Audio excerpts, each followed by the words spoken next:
Hello students. बेटा आज हम अपना अंतरा में ही जो चैप्टर है फणीश्वर नाथ रेणु के द्वारा रचित जिसका नाम है संवदिया। ठीक है बेटा, जो एक कहानी है उसका अध्ययन करेंगे। रेणु फणीश्वर नाथ रेणु बेटा, जिनका जन्म बिहार के पूर्णिया जिले के ओराही हिंगना में हुआ था। बेटा लेखक फणीश्वर नाथ रेणु आंचलिक भाषा में सबसे ज़्यादा फेमस हैं, सबसे ज़्यादा उपन्यास और सबसे ज़्यादा आंचलिक क्षेत्रीय भाषा की कहानियाँ लिखने के लिए प्रसिद्ध हैं। ठीक है बेटा, इन्होंने प्राकृतिक आपदाओं पर अनेक रचनाएं लिखी हैं। ये जिस क्षेत्र से हैं उसी क्षेत्रीय भाषा में इन्होंने अपने रचना को महत्व दिया है। बेटा इनकी अनेक रचनाओं में सब ये फेमस रचना है जिसका नाम है संवदिया। ठीक है बेटा, संवदिया लेखक कहना चाहते हैं संवदिया। संवदिया कौन होता है? संवदिया जो है बेटा, संवाद एक स्थान से दूसरे स्थान पर पहुंचाने का कार्य करने वाले, यानी सूचना को एक स्थान से दूसरे स्थान पर पहुंचाने वाले व्यक्ति को संवदिया कहते हैं। बेटा लेखक ने इस पाठ के माध्यम से एक कहानी को अभिव्यक्त किया है। यह वह कहानी है जिसमें वो बताना चाहते हैं जब देश में पूर्णतः डाक विभाग स्थापित नहीं था, तब किस प्रकार से ये संवदिया जो है वो सूचना पहुंचाने का कार्य करते थे और यह भावनात्मक रूप से भी किस तरह से एक दूसरे से जुड़े हुए होते थे। यह एक बड़ी ही भावनात्मक कहानी भी व्यक्त करती है। लेखक कहते हैं कि हरगोविंद जो इस कहानी का मुख्य पात्र है, वहीं बड़ी बहुरिया जो इस कहानी की मुख्य पात्रा है। ठीक है बेटा, नायिका है। हरगोविंद जो पात्र के रूप में यहाँ एक संवदिया का कार्य करता है, वह पूर्णतः संवदिया है। काफ़ी सालों के बाद उसे एक बड़ी हवेली से सूचना आती है कि बड़ी बहुरिया ने उसे बुलाया है। यह सूचना पाकर वह बड़ी हवेली की तरफ चल पड़ता है। उसके कदम नहीं रुक पाते क्योंकि संवदिया अब धीरे धीरे संवदिया का कार्य खत्म हो रहा था, क्योंकि डाक विभाग अब स्थापित हो रहा था। ठीक है बेटा, जिसके चलते डाक विभाग से ही लोग अपनी सूचनाएं एक दूसरे को पहुंचा रहे थे। ऐसे में संवदिया को बुलावा आना बड़े ही अचंभे की बात थी, क्योंकि लोगों की दृष्टि में संवदिया जो है उसको है अच्छा नहीं होता, क्योंकि लोग मानते हैं कि संवदिया जो है वह पेटू, कामचोर, आलसी और पूरी तरह से निठल्ला होता है। ठीक है बेटा, जो लोग काम नहीं करना पसंद करते वही संवाद को इधर से उधर पहुंचाने का कार्य करते हैं। ठीक है बेटा, ऐसे में संवदिया हरगोविंद जो है वह बड़ी हवेली की तरफ चलता है। बड़ी बहुरिया के बुलावे पर बड़ी हवेली की तरफ कदम बढ़ते हुए लगातार उसे बार बार वही बातें याद आती हैं कि कैसे बड़ी हवेली जो है एक बार क्या हुआ करती थी बेटा, बहुत अच्छा केंद्र हुआ करती थी। किसका? लोगों का सम्मान का, मान सम्मान का। काफ़ी सुंदर सजी हुई हुआ करती थी बड़ी हवेली, और उसमें लोग ठहरा करते थे, लोग रहा भी करते थे।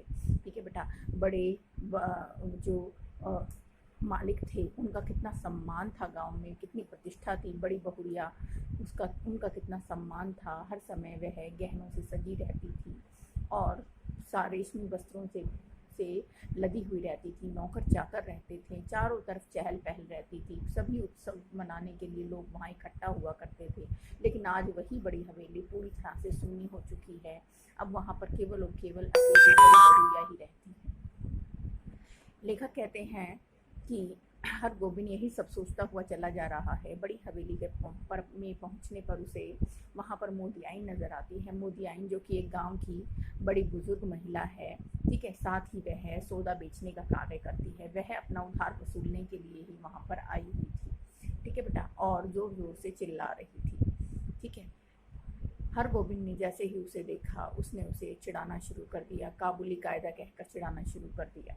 क्यों? क्योंकि लेखक कहते हैं कि उसके ओसारे में एक गुलजार आगा खान नाम के, ठीक है, एक मुसलमान जो कपड़ा बेचने आते थे, वो उसके ओसारे में 5 साल पहले कपड़ा बेचा करता था, जो कि लोगों से पैसा वसूल करने के लिए कोई कायदा कानून नहीं देखता था और ज़बरदस्ती उनसे पैसा वसूल करता था। ठीक है बेटा, ऐसे में गांव वालों ने उसे वहाँ से भगा दिया था, जिसके चलते वह मोदियाइन को चिढ़ाता है। मोदियाइन थोड़ा सा चिढ़ भी जाती है, हरगोविंद को भी ताना मारती है और चुपचाप फिर वहाँ से चली भी जाती है। उसके जाने के बाद बड़ी बहुरिया अपना पूरी तरह से हरगोविंद को बैठाते हुए उसे अपना दुख व्यक्त करती है। उसके सामने रोते सिसकते हुए अपनी पीड़ा बताती है कि अब वह बड़ी हवेली में नहीं रहना चाहती और उसके मायके जाकर वह संदेश पहुंचा दे कि उसके मायके से उसके भाई भाभी उसे चाहे कैसे भी अपने घर में रखें। ठीक है बेटा, उसे काम कराएं, मारें, कुछ भी करें, ठीक है बेटा, लेकिन वह यहाँ नहीं रहेगी। वह उनके बच्चों की झूठन खाकर अपना जीवन यापन कर लेगी। बस उसकी माँ तक यह सूचना पहुँचा दी जाए कि अब वह साग और बथुआ खाकर अपना जीवन नहीं बिताएगी। अब वह यहाँ से कहाँ अपने मायके आना चाहती है, बस उसको यहाँ से लिवा ले जाएं। रोते रोते जब उसके शब्द निकल रहे थे सिसकते हुए, उसके शब्दों को देखकर, उसके शब्दों को सुनकर, उसकी भावनाओं को देखते हुए हरगोविंद जो है वह अंदर ही अंदर उसको क्या किया जा रहा था बेटा, उसके अंदर पीड़ा टीस उठ रही थी। वह बार बार उसके शब्द उसे कांटों की तरह चुभ रहे थे।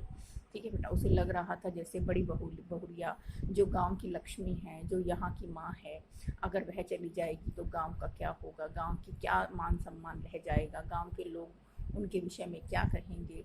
ठीक है बेटा, कि घर की लक्ष्मी को का बिल्कुल भी मान सम्मान नहीं किया। यह सोच सोच कर उन्हें दुख, हरगोविंद को दुख हो रहा था। क्यों? क्योंकि जो बड़ी बहुरिया के देवर देवरानी थे बेटा, ठीक है, वे सब अपना हिस्सा लेकर शहर चले गए थे।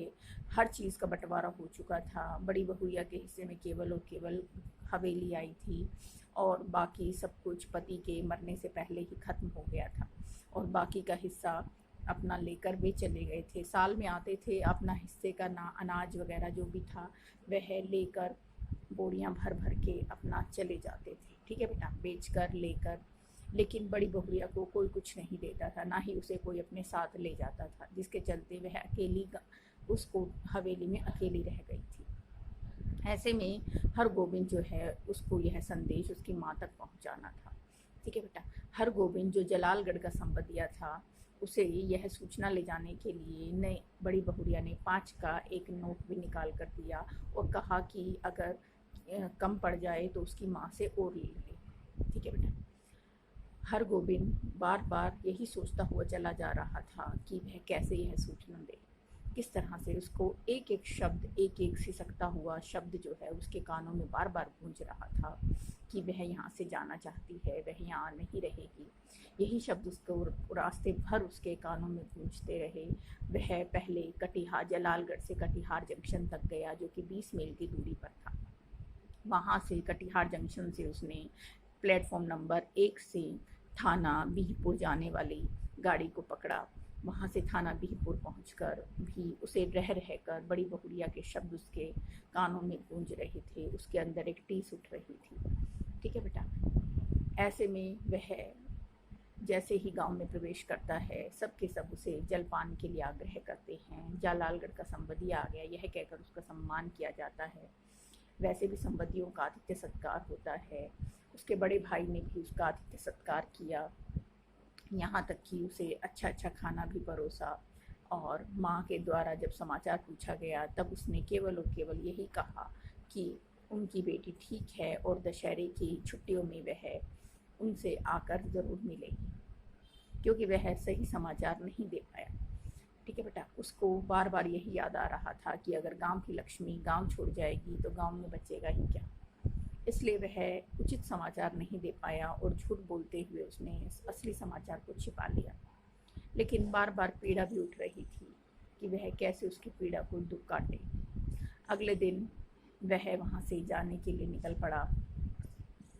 वह थाना बिहपुर स्टेशन पर पहुंचा, वहाँ से कटिहार जंक्शन की गाड़ी दोबारा पकड़ी, लेकिन कटिहार जंक्शन से जलालगढ़ जाने तक का जो रास्ता था उसके पास उसके लिए किराया नहीं था, क्योंकि उसने उसकी माँ से भी किराया नहीं मांगा। माँ ने भी आते वक्त अपनी बेटी के लिए थोड़ा सा चिड़वा बांध दिया था, बासमती चिड़वा। ठीक है बेटा, चिड़वा होता है पोहे, हमारे यहाँ जो हम चावल के पोहे खाते हैं ना बेटा, क्योंकि बिहार क्षेत्र में चावल सबसे ज़्यादा खाया जाता है। ठीक है, उसने अपनी बेटी के लिए कुछ चिड़वा पोटली में दिया था। वह पोटली लिए हुए संवदिया जो है वह पैदल पैदल उसने 20 मील का रास्ता तय करने की सोची। 10 मील का रास्ता तो कैसे गुजर गया पता ही नहीं चला। फिर वह धीरे धीरे चलता चला जा रहा था। उसको चक्कर भी आ रहे थे, वह सोच में पड़ा हुआ था। वह समझ नहीं पा रहा था कि वह क्या करे बड़ी बहुरिया के लिए, जिससे उसका दुख हल्का हो जाए। लेकिन ऐसे वह गांव की इज्जत को, गांव के सम्मान को, गांव की प्रतिष्ठा को गांव से अलग नहीं होने देना चाहता।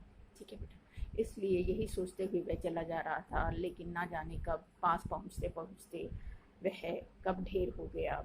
और उसने जब आंखें खोली तो वह कहाँ पर स्वयं को बड़ी हवेली में पाता है।